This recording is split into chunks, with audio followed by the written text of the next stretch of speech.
Hello my dear students, कैसे बेटा आप सब लोग। आई होप बहुत अच्छे होंगे। चलिए भाई आज का गाना शुरू करते हैं। आज हम लोगों को ना ग्रेविटेशन पढ़ना है। क्लास 9 का एक बहुत प्यारा सा टॉपिक है जिसका नाम है ग्रेविटेशन। ठीक है, ग्रेविटेशन।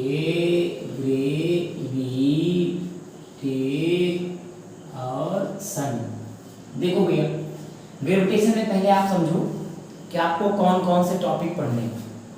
थोड़े टॉपिक, हम एक साथ बहुत कुछ नहीं पढ़ेंगे, थोड़े टॉपिक पढ़ेंगे। पढ़ना तो हमको बहुत सारे टॉपिक हैं। ग्रेविटेशन में आपका एक टॉपिक है ग्रेविटी, फिर एक ग्रेविटेशन, फिर यूनिवर्सल लॉ ऑफ ग्रेविटेशन, इस पर बहुत सारे न्यूमेरिकल्स हैं। फिर हम लोग फ्री फॉल पढ़ेंगे, मोशन अंडर ग्रेविटी पढ़ेंगे। उसके बाद हम लोगों को मास पढ़ना है, वेट पढ़ना है, थ्रस्ट पढ़ना है, प्रेशर पढ़ना है।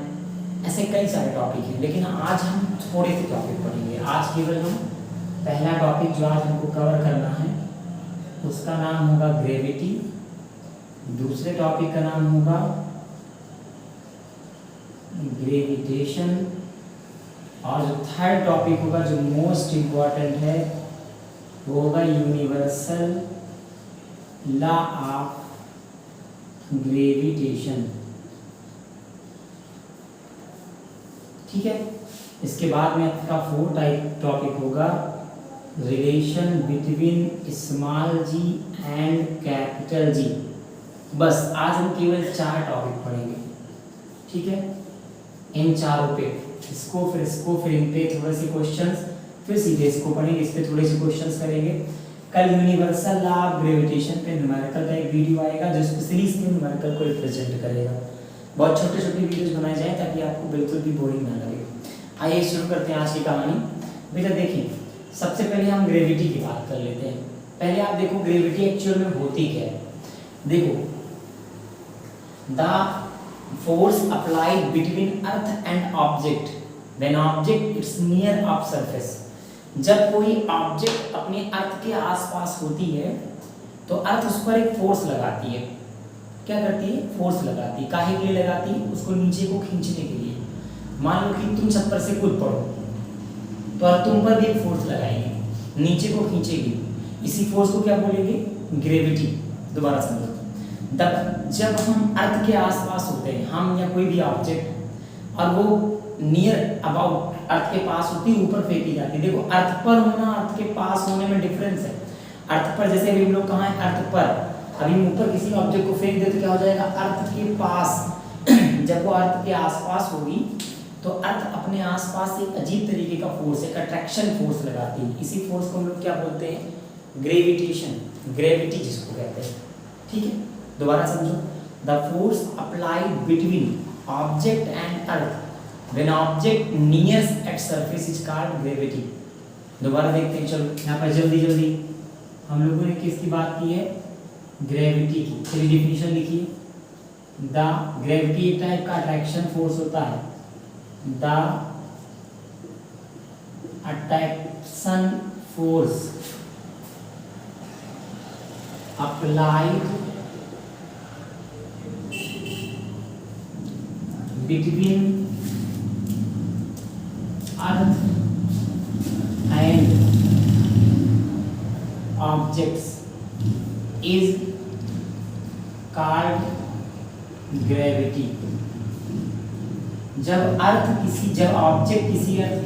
कोई भी ऑब्जेक्ट अर्थ के आसपास होता है तो उनके बीच में, अर्थ के और ऑब्जेक्ट के बीच में एक फोर्स लगता है। उसी फोर्स को क्या बोलते हैं? ग्रेविटी बोलते हैं। इसे डिनोट किससे करते हैं? डिनोटेड बाय स्मॉल जी। इसकी वैल्यू क्या होती है? सब कुछ एक ही वीडियो में पढ़ते चलो, कल के लिए नहीं रखना। इसकी वैल्यू क्या लिखेंगे हम लोग? अरे यार, वैल्यू कितनी होती है? 9.8 मीटर पर सेकेंड स्क्वायर। इसकी यूनिट कितनी होती है? मीटर पर सेकेंड स्क्वायर। ठीक है, मून पर ग्रेविटी कितनी होती है? मून पर होती GE/6, मतलब अर्थ की ग्रेविटी का 1/6, बोले तो 9.8/6। इतनी बातें हैं जो ग्रेविटी से कनेक्टेड क्लास 9 के लिए इंपॉर्टेंट है। तो ग्रेविटी में बहुत सारी बातें, लेकिन आपके काम की नहीं, आपके काम की छोटी सी लिटिल बिट इंफॉर्मेशन है जो आपको इंफॉर्मेटिव है। थोड़ा आगे बढ़ते हैं इसमें। देखो यहाँ तक की बातें आपको क्लियर हो गई। पहला आपने क्या पढ़ा, ग्रेविटी डिफिनेशन क्या लिखी आपने, the attraction force applied between earth and object is called gravity. दोबारा, द अट्रैक्शन फोर्स, रिपीट जल्दी से, द अट्रैक्शन फोर्स, साथ साथ पढ़ना है, the attraction force applied between earth and object, the attraction force, attraction मतलब जो अट्रैक्ट करता हो, the attraction force applied between earth and object, the attraction force applied between earth and object is called gravity. Gravity को denote किससे करते हैं, छोटकवा जी से। किससे करते हैं भैया, छोटकवा जी से। वैल्यू क्या होती है 9.8 मीटर पर सेकंड स्क्वायर, क्या है यूनिट, यूनिट क्या बनेगी मीटर पर सेकंड स्क्वायर। बोलो यहाँ तक की बात कंफर्म है, यहाँ तक किसी को डाउट तो नहीं है। आगे बढ़ते हैं, ग्रेविटी के बाद हम लोगों को पढ़ना था ग्रेविटेशन।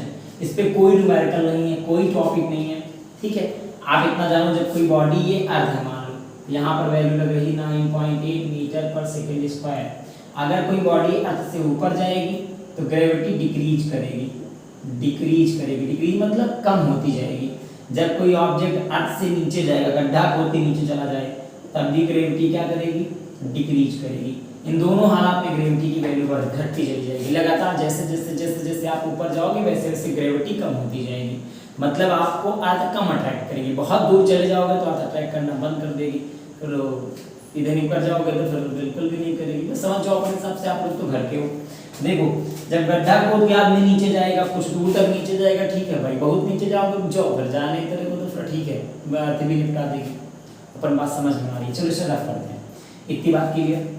अगला टॉपिक आपका क्या है, ग्रेविटेशन। ग्रेविटी के तुरंत बाद क्या करना है, ग्रेविटेशन। नोट्स बनाते हैं, चलो कॉपी पे लेकर के हम लोग जो नेक्स्ट टॉपिक पढ़ेंगे उसका नाम है ग्रेविटेशन, या ग्रेविटेशनल फोर्स भी कह सकते हैं इसको।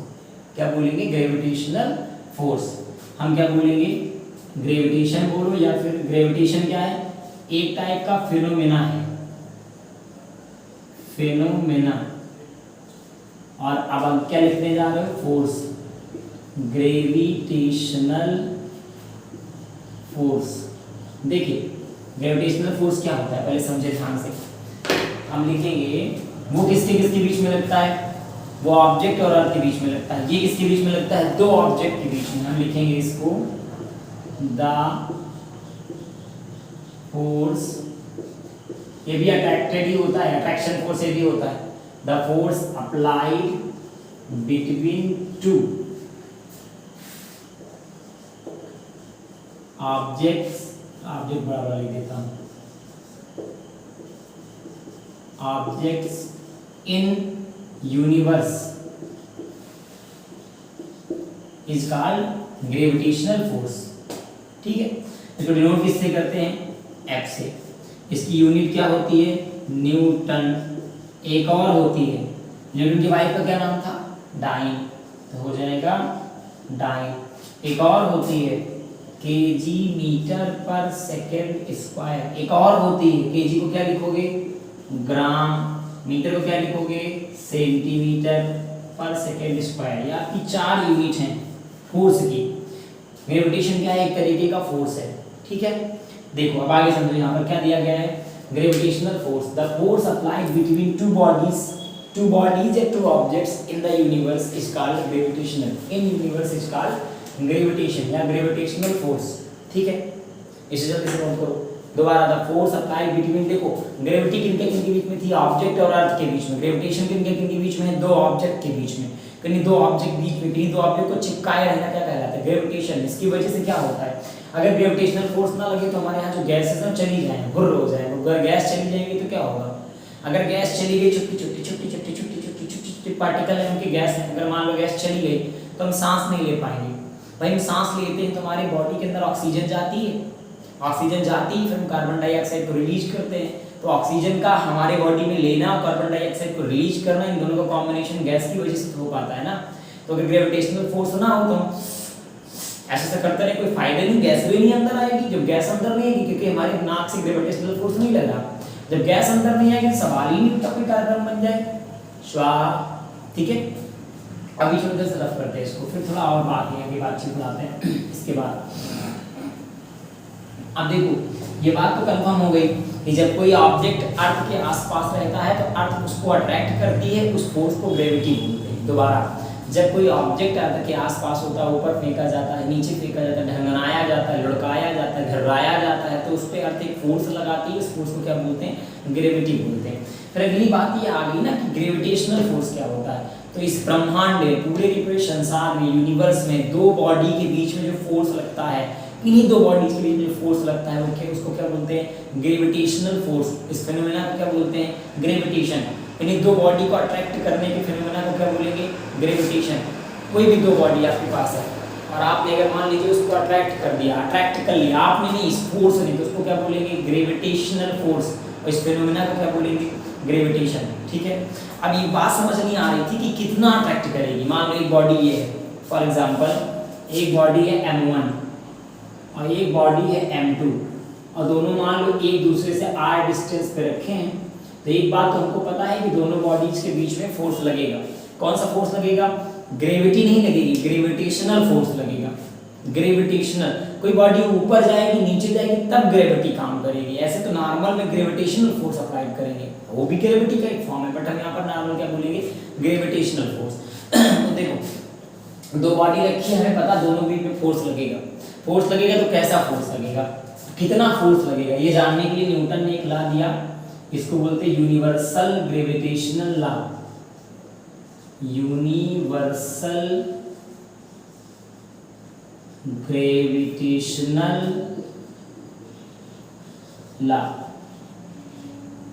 देखो यूनिवर्सल ग्रेविटेशनल लॉ क्या होता है एक्चुअल में, समझो भाई मामले को। सार्वत्रिक गुरुत्वाकर्षण नियम क्या बनेगा भाई?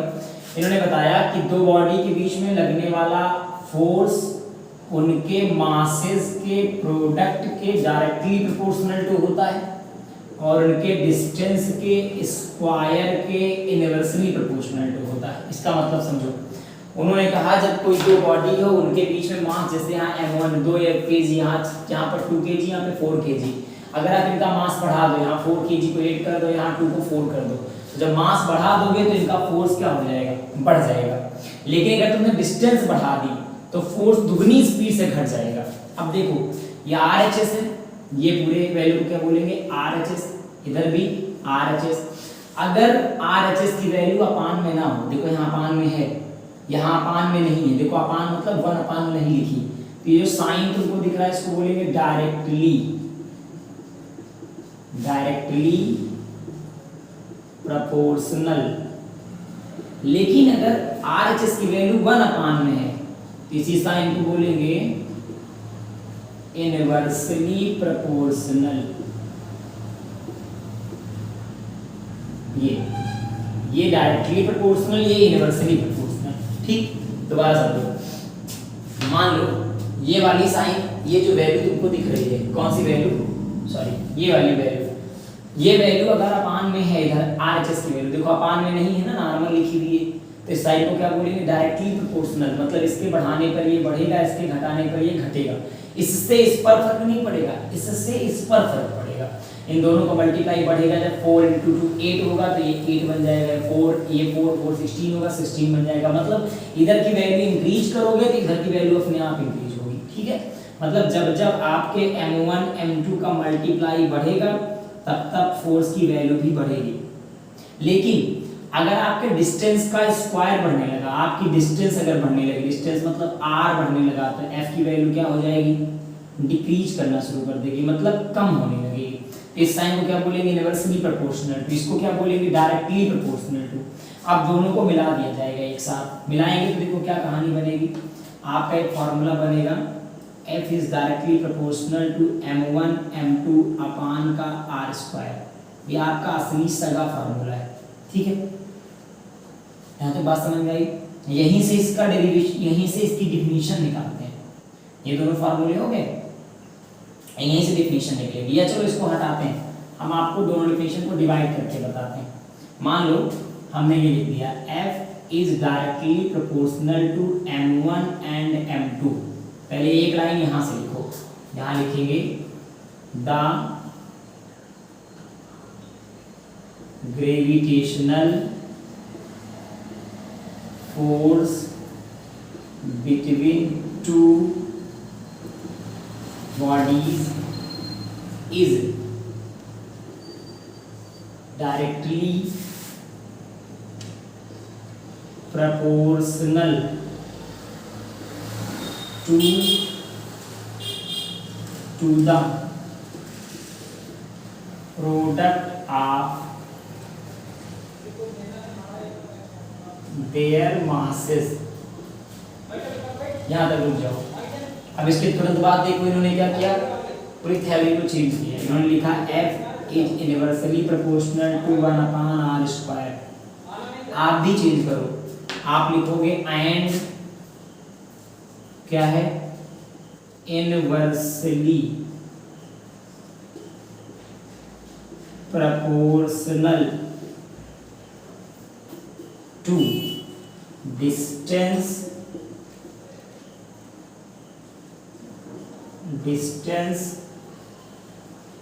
square between them। ये आपका ला बन गया। ठीक, देखो ध्यान रखना, पहले वाले में पहली सिचुएशन ना काम हो पाए। यहाँ पर क्या लिखा, डायरेक्टली प्रोपोर्शनल टू किसके, product of their masses.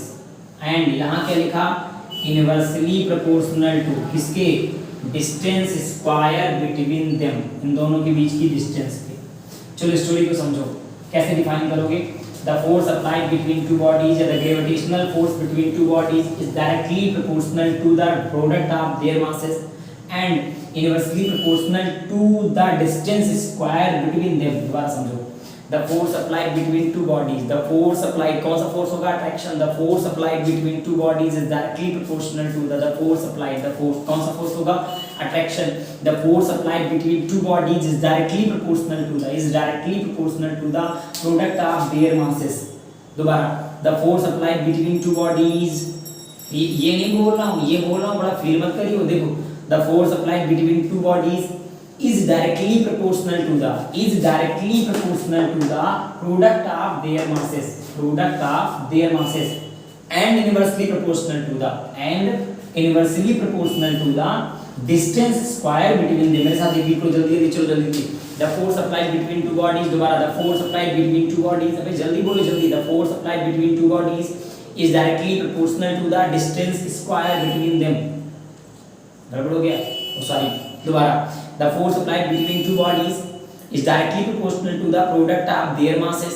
the force applied between two bodies is directly proportional to the product of their masses and inversely proportional to the, repeat करो मेरे साथ, repeat करो। the force applied between two bodies is directly proportional to the product of their masses।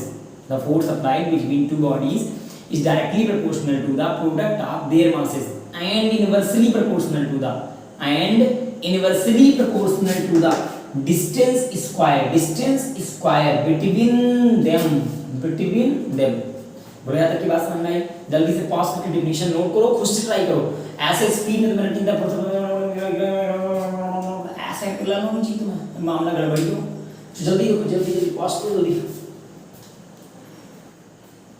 I hope लग गया होगा। आगे बात बढ़ाते हैं। ये मैंने ऐसे लेफ्ट कर दिया,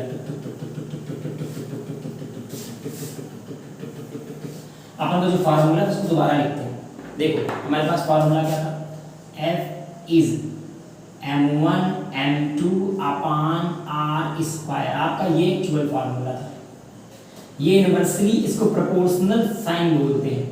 हटाओगे तो यहाँ k लगेगा, k को आप g लिख सकते हो, यहाँ पर g लगाया गया, इसको प्रोपोर्शनल कांस्टेंट भी कहते हैं।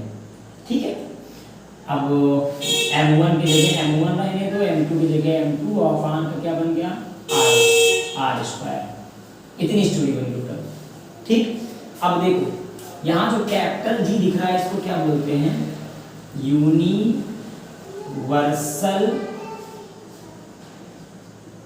Gravitational constant.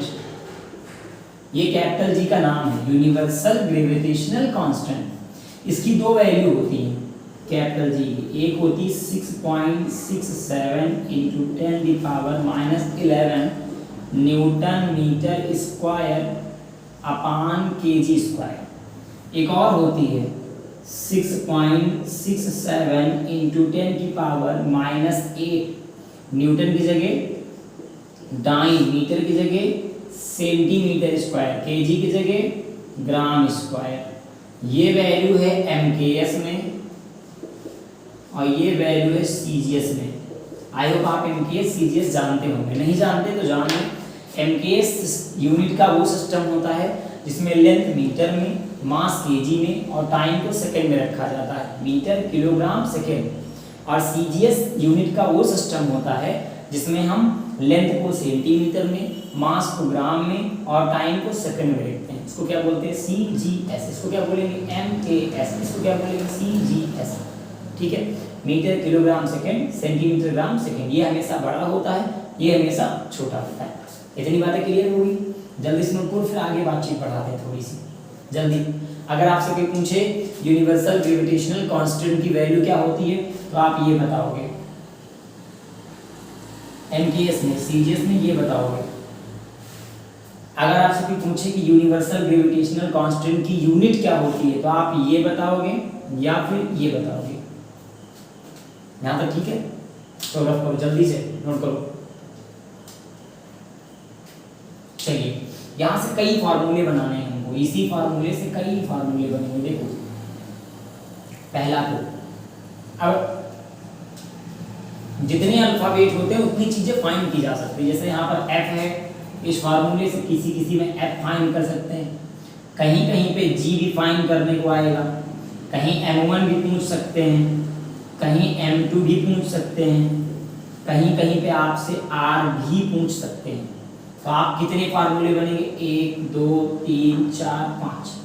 जितने अल्फाबेट होते हैं उतने फार्मूले बनते हैं। वैसे तो G का ऑलरेडी मान होता है, फिर भी तो देखो एक F is equal to single formula तो आपको पहले से बना है, ये F is equal to capital G M1 M2 upon R square.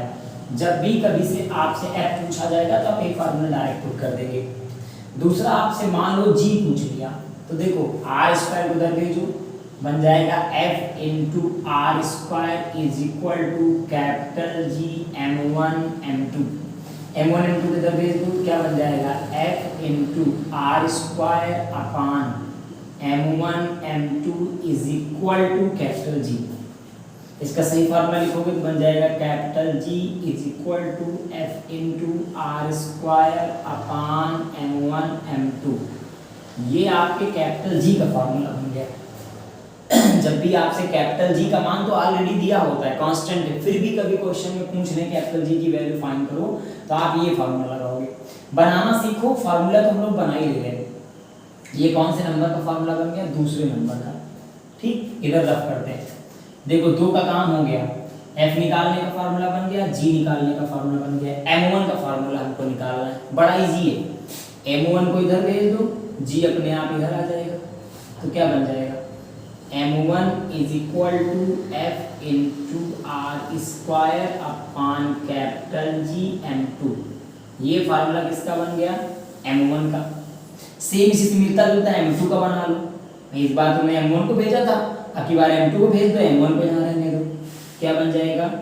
M2 is equal to F into R square upon capital G M1। ये फार्मूला बन गया M2 का। कितने फार्मूले हो गए? 3 और 1 4। कितने बनने थे अपने को टोटल?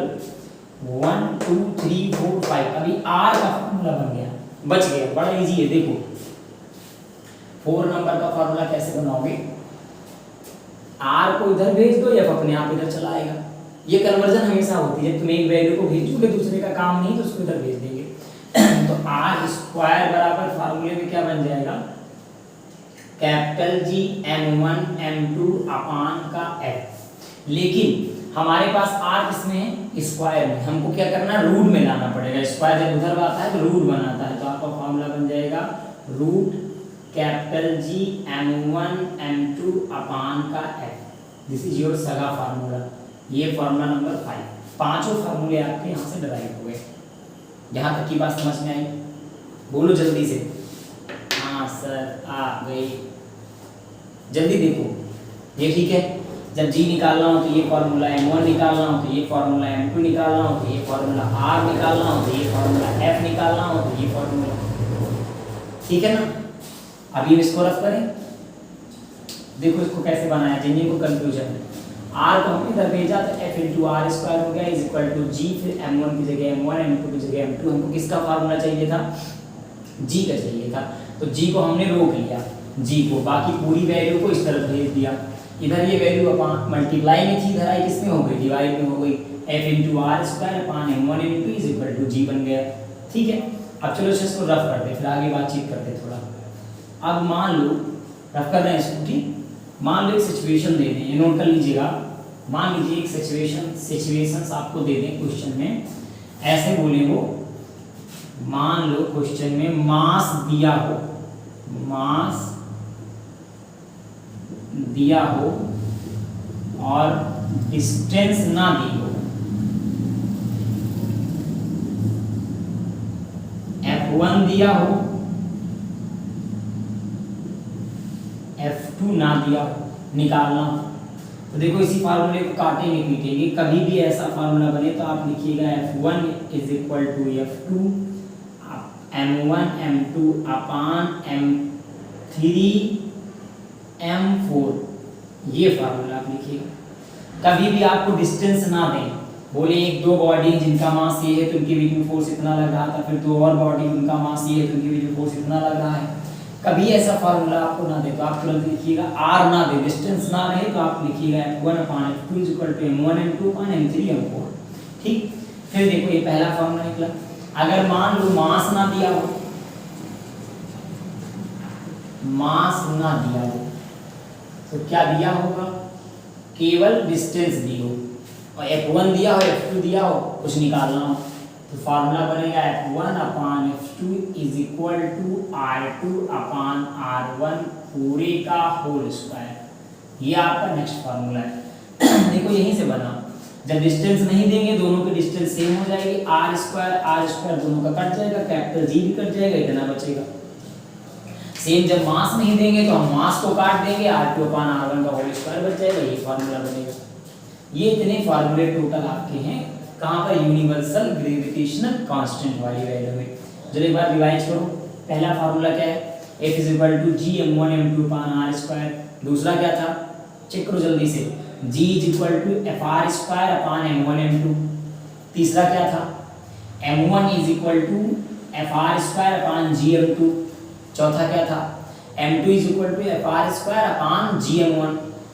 फिर लास्ट में बचा था R का फार्मूला क्या था, GM1 अंडर रूट के अंदर GM1 M2 अपान F। ठीक है, फिर अगर हमें किसी भी दो बॉडी का मास दिया गया, चार बॉडी दी गई, चारों का मास दिया गया, उनके बीच की डिस्टेंस नहीं दी गई, एक फोर्स दिया गया, दूसरा फोर्स फाइंड करना है, तो हम फार्मूला क्या लगाएंगे, F1 upon F2 is equal to M1 M2 upon M3 M4। अगर मास नहीं दिया, केवल डिस्टेंस दिया, बोले डिस्टेंस हमने बढ़ा दी, डिस्टेंस हमने घटा दी, तो बताओ फोर्स पर क्या इफेक्ट पड़ा है, फोर्स कितना हुआ, तो हम लिखेंगे F1 upon F2 is equal to R2 upon R1 का होल स्क्वायर। इसे रफ करते हैं। एक छोटा सा टॉपिक और है आपका, और उस टॉपिक का नाम है relation between G and G। चलिए भाई देखते हैं, ये है आपका topic, relation between small g and capital G। Small g को क्या बोलते हैं, ग्रेविटी। दोबारा देखें, स्मॉल g को क्या बोलेंगे, ग्रेविटी। कैपिटल G को क्या बोलते हैं, यूनिवर्सल ग्रेविटेशनल लॉ। याद करें, फोर्स का एक फार्मूला होता है F is equal to mg, equation number first. ठीक, दूसरा होता है relation according to universal gravitational law, UGL। क्या पढ़ा था हम लोगों ने, F is equal to capital G, एक कैपिटल M लिख लो, एक स्मॉल m लिख लो, अपान R स्क्वायर। देखो ये क्यों किया हमने, M1 का मान रख दिया कैपिटल M, M2 का मान रख दिया M। ठीक, अब देखो इसमें भी LHS में F है, इसमें भी LHS में F है, तो अगर LHS किसी भी दो इक्वेशन की बराबर होती है तो RHS अपने आप बराबर हो जाता है। तो क्या लिखेंगे, equation number first is equal to second. First क्या है, mg, भाई ये दोनों तो बराबर ही है। सेकंड क्या है, capital G capital M small m अपान R स्क्वायर। तो ध्यान से देखें, ऐसी सिचुएशन में क्या होगा, स्मॉल एम कट जाएगा, आपका नया फार्मूला बनेगा small g is equal to capital G M upon R square. इसको बेटा कई तरीके से बनाया जाता है, कहीं कहीं पर ये लिखा होता है small g is equal to capital G M E, sorry M बड़ा रहेगा ई छोटा, अपान आर ई स्क्वायर। कभी ऐसा लिखा है तो आप टेंशन मत लेना, एम ई का मतलब होता है मास ऑफ अर्थ और आर ई का मतलब होता है रेडियस ऑफ अर्थ, ठीक है ना। कैपिटल जी के बारे में तो आप जानते ही हो, स्मॉल जी के बारे में मान लो ये ऐसे लिख दिया जाए, capital G is equal to sorry small G is equal to capital G M M upon R M का होल स्क्वायर। फार्मूला वही है, ध्यान से देखो, एम एम का मतलब है मास ऑफ मून और आर एम का मतलब है रेडियस, यहाँ आर ई का मतलब क्या था, रेडियस ऑफ अर्थ, यहाँ क्या होगा रेडियस ऑफ मून। क्लियर, यहाँ तक की टॉपिक क्लियर हो गई, कोई दिक्कत तो नहीं। ये आपके फार्मूले थे। अब बात आती है सर फार्मूला तो हमको पता है, वैल्यू भी हमको पता है, यूनिट डायमेंशन भी किसी तरह हम फाइंड कर लेंगे, लेकिन सर न्यूमेरिकल कैसे लगाएं। बेटा आप पहले इतना आज लर्न कर लो, कल जो वीडियो आएगा थोड़ा लंबा होगा, हम पहले आपको ग्रेविटेशन पे न्यूमेरिकल लगवाएंगे, यूनिवर्सल ग्रेविटेशनल लॉ पे और इसी पे घुमा के न्यूमेरिकल लगवाएंगे। कल हम कोशिश करेंगे कि आपको एक वीडियो में 10 से 15 न्यूमेरिकल लगवा दें और आप ठीक से सीख जाएं ताकि उसके न्यूमेरिकल आपको कभी कंफ्यूज ना करें, ठीक है। आज का होमवर्क क्या है, सिर्फ और सिर्फ आपको इसे सॉल्व करना है, इन्हीं क्वेश्चंस को, इनको सॉरी लर्न करना है पूरे को। चलो एक बार रिकैप करो, हमने क्या क्या पढ़ा। ग्रेविटी पढ़ी, ग्रेविटी क्या होती है, the force applied between object and earth is called gravity. Gravitation पढ़ा, ग्रेविटेशन क्या होता है, the force applied between to object in universe is called gravitation या ग्रेविटेशनल फोर्स। इसके बाद हम लोगों ने क्या पढ़ा था, यूनिवर्सल ग्रेविटेशनल लॉ। ये क्या होता है, the force applied between two bodies is directly proportional to the product of their masses and inversely proportional to the distance square between them. एक फार्मूला हम लोगों ने पढ़ा, F is equal to capital G m1 m2 upon R square. इससे हम लोगों ने 4 और नए फार्मूले बनाए, हमने आपको बनाना बताया। फिर हम लोगों ने स्मॉल जी और कैपिटल जी में रिलेशन पढ़ा, क्या आता है ये G is equal to capital G capital M upon R square. अगर ये नॉर्मल, M क्या है mass of the object, G क्या है यूनिवर्सल ग्रेविटेशनल कांस्टेंट, R क्या है दो ऑब्जेक्ट के बीच का रेडियस डिस्टेंस। अगर हम मास ऑफ अर्थ और रेडियस ऑफ अर्थ लेंगे, R की जगह रेडियस ऑफ अर्थ मतलब RE, M की जगह मास ऑफ अर्थ मतलब ME, तो हम इसको लिखेंगे small g is equal to capital G ME upon RE square. अगर मान लो इसी को हम mass of moon earth of moon लेंगे तो लिखेंगे small g is equal to capital G MM upon RM square. यहाँ पर RE क्या है रेडियस ऑफ अर्थ, ME क्या है मास ऑफ अर्थ, यहाँ पर MM क्या है मास ऑफ मून, RM क्या है रेडियस ऑफ मून। इतनी बातें समझ में आ गई, इतना आप पूरा ठीक से देख लीजिएगा अच्छे से, ठीक है, और सबके बारे में लर्न भी कर लीजिएगा। कल जो आपको वीडियो मिलेगा, कल जो हम लोग जिस टॉपिक पे चर्चा करेंगे वो टॉपिक कौन सा होगा, न्यूमेरिकल पढ़ेंगे, केवल इन्हीं फॉर्मूले पे न्यूमेरिकल, एक एक न्यूमेरिकल आपको समझ में आएगा। अगर आपने न्यूमेरिकल सीरीज नहीं देखी, एक सीरीज आपको मिलेगी 4 वीडियो की, इसमें हमने न्यूमेरिकल लगाना सिखाया है, तो प्लीज आपसे रिक्वेस्ट है कि आप जा करके पहले न्यूमेरिकल वहां पर एक बार सीख लें। अगर आप कैलकुलेशन सीख लोगे तो आप न्यूमेरिकल बड़े आसानी से लगा पाओगे, अगर आपकी कैलकुलेशन नहीं अच्छी तो पक्का आप न्यूमेरिकल में प्रॉब्लम करोगे। क्लियर है ना, बाकी बातें फिर करते हैं अगले वीडियो में। हाँ, एक बार आप सभी का फिर से बहुत बहुत धन्यवाद है, हृदय की गहराइयों से आपका आभार है, सच में आप सबका प्यार और सहयोग बहुत मिल रहा है, इसी कारण हमें प्रेरणा मिल रही है, हम वीडियोज को बना रहे हैं। आप ऐसे अपना सपोर्ट बनाए रहिए, हम पूरी कोशिश करेंगे कि आपको फ्री ऑफ कॉस्ट बिना किसी पैसे के अच्छे से अच्छा कंटेंट दे, ताकि आपको कहीं बाहर ना जाना पड़े। मिलते हैं अगली वीडियो में, एक बार फिर से बहुत बहुत धन्यवाद आप सभी का, थैंक यू।